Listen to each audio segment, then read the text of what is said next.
Hi there, today I'll be presenting my Python vtuber project.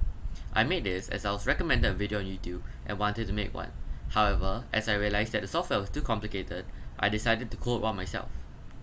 So, how does it work?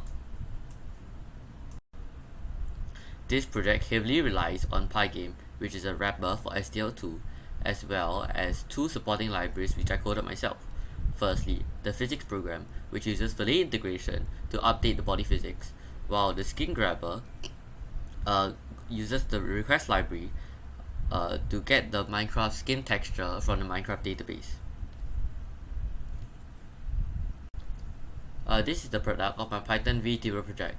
It will track your face location, whether you move left or you move right, as well as if you look left, right, up, or down.